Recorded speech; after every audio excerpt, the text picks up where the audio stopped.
Hello दोस्तों, आप सभी का वेलकम है हैप्पी क्लासेस 27-18-35 पे। पिछले टर्म पे मैंने आपको पढ़ाया था क्लास 9 की मैथ में दो चरों वाले रैखिक समीकरण। वही चैप्टर मेरा कंटिन्यू है और ये मेरा चौथा या पांचवा लेक्चर है इस पर, जिसमें मैंने एनसीईआरटी की बुक से प्रश्नावली 4.1 तक सॉल्व कर लिया है और उस चैप्टर से संबंधित जो भी आपके क्वेश्चंस थे उसे हमने हल भी किया है और उसके जो बेसिक सिद्धांत थे उसे भी मैंने बताया है। आपके सामने ये टाइटल लगा हुआ है दो चर वाले रैखिक समीकरण, और ये आज हमारा प्रश्न है कि दो चर वाले रैखिक समीकरण के कितने हल होते हैं। तो इसे हम दो तरीक़ों से समझेंगे।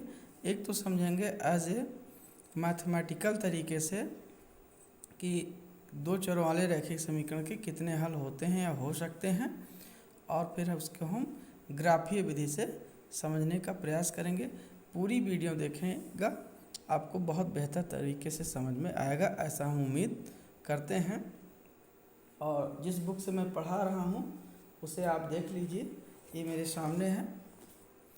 ये उत्तर प्रदेश राज्य हेतु गणित कक्षा 9 के लिए पाठ्यक्रम, इसी बेस से हम चल रहे हैं ताकि जो भी हमारे बच्चे क्लास 9 में हैं उनको समझने में दिक्कत ना हो, क्योंकि जब आप लोगों के सामने बुक होती है और उसी टॉपिक पे आप आज इट इज़ पढ़ते हैं तो थोड़ा बेहतर समझ में आता है। तो आज हम चल रहे हैं लगभग एक्सरसाइज 4.2 की ओर। चलिए देखते हैं। सबसे पहले हम इस पर थ्योरी पे आते हैं, उसके बाद में हम स्टार्ट करते हैं 4.2। तो दो चर वाले रैखिक समीकरण के कितने हल होते हैं, फिर मैंने हेडिंग डाल रखा है रैखिक समीकरण का हल, यानी ये मेरा प्रश्न है और इसी पर हम आज विचार करेंगे। देखते हैं, एक एग्जाम्पल ले लेते हैं। एग्जाम्पल में मैंने लिया कि x + y = 3, एक मैंने रैखिक समीकरण ले रखा है। अब इसके हमें हल फाइंड करने हैं कि कितने हल होंगे। तो चलिए हम स्वतंत्र हैं, यहाँ से थोड़ा सा इसे मॉडिफाई कर ले, y = 3 - x रख लेते हैं। अच्छा, अब आप x = 1, यहाँ 0 आगे लगा दीजिए, 0 1 2 3 4। अच्छा, यहाँ पे आप -1 -2 -3 ... या अन्य कोई भी भिन्न संख्या 2/3 4/3, अब ये पूर्ण संख्या ले रहे हैं, इससे हमें कैलकुलेशन में आसानी होगी। आप कोई भी संख्या ले सकते हैं, चाहे वो धनात्मक हो चाहे ऋणात्मक हो। रखने पर ये हम स्वतंत्र रूप से ले रहे हैं इन मानों को। तो यहाँ इसी 1 का मॉडिफाइड रूप समीकरण मैंने स्टार दिया, तो पुट कर दीजिए x = 0। तो जब हम x = 0 यहाँ पर रखते हैं तो हमें y = क्या मिलता है, 3 - 0 = 0। तो हमारा जो एक हल हुआ वो क्या हो गया, 0। सबसे पहले हम ऑर्डर पेयर में लिखते हैं 0, और सॉरी यहाँ गलत हो, 3 में से 0 घटाएंगे आपको 3 प्राप्त होगा।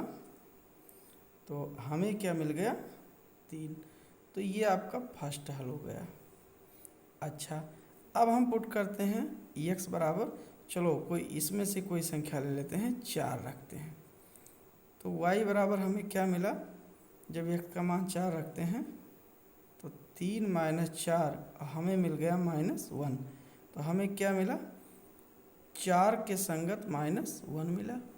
अच्छा, अब ये कोई निगेटिव संख्या रख देते हैं, x = हम क्या रख देते हैं, चलो -3 रख देते हैं। x की जब क्या रखेंगे यहाँ स्टार में -3, तो हमें y = मिलेगा 3 माइनस लगा दीजिए, और यहाँ पर x की जगह -3 रख दीजिए। सॉल्व करिए तो 3 और ये माइनस का गुणा प्लस होता है, तो हमें क्या मिल गया, 6। तो एक सलेशन मेरा मिल गया -3, 6। अच्छा, अब एक कोई बिंदु आप और चूज कर लीजिए, जैसे मान लीजिए आपकी खुशी है कि हम x बराबर 10 रखेंगे, यहाँ मैंने नहीं लिखा है, लेकिन हमारी आपकी खुशी है कि चलो भैया हम x बराबर 10 रखते हैं। तो भी रख के हम देख लेते हैं यहाँ से। तो y बराबर आपको कितना मिल गया, 3 माइनस 10 बराबर -7। तो जो हमारा बिंदु है वो क्या हो गया, 10 कामा -7। तो ये आपका फर्स्ट सॉल्यूशन था, ये सेकंड था, ये थर्ड था और ये फोर्थ था। किसी रैखिक समीकरण के सॉल्यूशन को हम ऑर्डर पेयर में लिख सकते हैं, जिसमें पहला मान जो लिखा है वो x का मान होता है, दूसरा y का। तो हमें 4 मान प्राप्त हुआ। अब देखिए यहाँ मैंने डॉटेड लगा रखा, अब कोई भी मान x के रखते जाइए या स्वतंत्र रूप से कोई भी मान y के रखते चले जाइए, तो हमें किसी भी रैखिक समीकरण के कितने हल प्राप्त होंगे। तो उत्तर मिल गया, जब संख्याएं अनंत हैं और जब हम स्वैच्छिक रूप से मान रखने के लिए स्वतंत्र हैं, तो जाहिर सी बात है 2 चरों वाले रैखिक समीकरण के कितने हल होते हैं। इसका आंसर आ गया अनेक हल होते हैं। तो अगर मेरे पास एक रैखिक समीकरण है और हम उसे हल कर रहे हैं, तो उसके कितने हल होंगे, अनेक हल होंगे। ये तो रहा इसका आपका मैथमेटिकल तरीका कि कितने हल होते हैं ये निकालना, और किसी समीकरण के हल को कैसे हम कोई समीकरण दे दिया जाए तो उसके मान लीजिए क्वेश्चन में आ गया 4 हल ज्ञात करो, 5 हल ज्ञात करो, तो इसी तरीके से हम x का कोई भी मान लेते चले जाएंगे और हमें संगत y का मान मिलता चला जाएगा। ये रहा इसका तरीका। लेकिन हम इसके दूसरे पक्ष पर भी चलते हैं और अब ये जानने का प्रयास करेंगे कि इसका ज्यामितीय तरीका क्या होता है। देख लेते हैं। जैसे मान लीजिए अभी जो मैंने ऊपर वाला समीकरण लिया था, उस समीकरण को ही हम टेक करेंगे और लिखा था x + y बराबर 3। ये अब अगर हम इसका ग्राफ खींचें, ये आपका मूल बिंदु है O, जहाँ x अक्ष y अक्ष काटते हैं उसे क्या कहते हैं, मूल बिंदु कहते हैं। अब ये मूल बिंदु जहाँ पे हाँ ये मूल बिंदु हो गया, इसका निशान 0 0 होता है। अब अगर इसका हम ग्राफ खींचें, अब ग्राफ कैसे खींचा जाता है इस पर हम चर्चा आगे करेंगे, लेकिन आप इतना जानिए कि इसका ग्राफ जब हम खींचेंगे तो कहीं ऐसे जाएगा ये। अच्छा, चूँकि रेखा है तो रेखाएं ऊपर की ओर भी बढ़ेंगी, इधर भी बढ़ेंगी। तो भैया जब रेखाएं अपरिमित रूप से ऊपर नीचे बढ़ रही हैं, तो जितने भी बिंदु होंगे वो रेखा को संतुष्ट करेंगे, अर्थात रेखा के समीकरण को क्या करेंगे, संतुष्ट करेंगे। तो जब इस ग्राफ पे भाई ये रेखा किससे मिलकर बना है, बिंदुओं से ही तो मिलकर बना है। तो किसी रेखा पर कितने बिंदु होते हैं, अनेक बिंदु होते हैं, और जितने भी बिंदु होंगे इस रेखा पर वो इस समीकरण को क्या करेंगे, संतुष्ट करेंगे। तो ज्यामितीय तरीके से भी इसके कितने हल हो गए, अनेक हल हो गए, अनेक हल हो गए। क्योंकि x + y का ग्राफ खींचेंगे हमें सरल रेखा मिलेगा।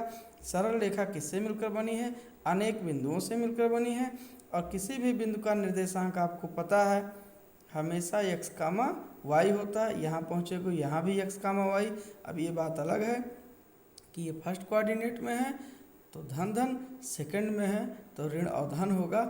तो बहुत सारे आपको इस तरीके से ऑर्डर पेयर मिलेंगे x, y के रूप में जो इस समीकरण को संतुष्ट करेंगे। तो यहाँ से ग्राफ के रूप में भी बात सिद्ध होती है कि किसी समीकरण के, रैखिक समीकरण के अनेक हल होते हैं। चलिए एक छोटा सा हम और प्रश्न लेते हैं इसी पर। जैसे हमारे पास है कि x + 3y = 6 के 4 हल प्राप्त करें। कितने हल, 4 हल प्राप्त करें। तो सीधी सी बात है कि आप ज़्यादा दिमाग ना लगाएं, x = 0 1 2 3 रख दें। रखने पर सबसे बढ़िया तरीका है। तो x का मान जब 0 रखेंगे तो यहाँ लिखिए x = 0 पर यहाँ 0 धन 3y बराबर 6 हो गया। इसको आप सिंप्लीफाई कर लीजिए तो y बराबर 3 दूनी 6। एक सलेशन आपको मिल गया 0,2। अब x बराबर 1 पर रख दीजिए। तो यहाँ पर जब 1 रखोगे तो 1 + 3y बराबर 6 हो गया। तो y बराबर मीन्स 3y बराबर 6 - 1 मिला आपको, तो 3y बराबर 5। तो एक मान y बराबर हो गया 5/3, मतलब एक बिंदु मिल गया 1,5/3। अच्छा, इसी प्रकार से x बराबर 2 रखने पर x बराबर 2 रख दीजिए इस समीकरण में, तो आपको मिलेगा 2 धन 3y बराबर 6। तो 3y बराबर 6 में से 2 गई 4, तो y बराबर 4/3। तो आपको बिंदु क्या मिल गया, 2,4/3 मिल गया।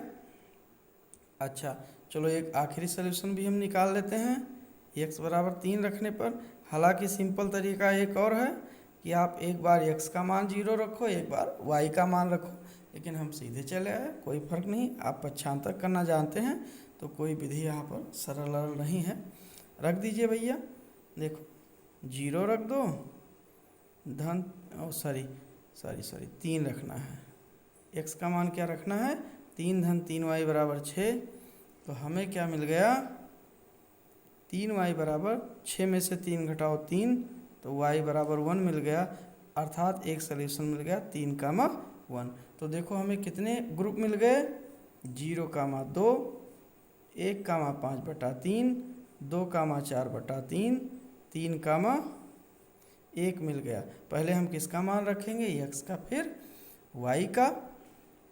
तो उम्मीद है आप लोगों को समझ में आया होगा कि क्या कारण है कि किसी रैखिक समीकरण के अनेक हल होते हैं। आप लोग वीडियो देखने में मस्त हो जाते हैं, तो कम से कम एक लाइक तो ज़रूर कर दें और सब्सक्राइब भी कर लें, ताकि हमारे वीडियो समय पर आप तक पहुंचते रहें। और कोई समस्या हो तो कमेंट में लिखें, उस पर भी हम वीडियो बनाने का प्रयास करेंगे।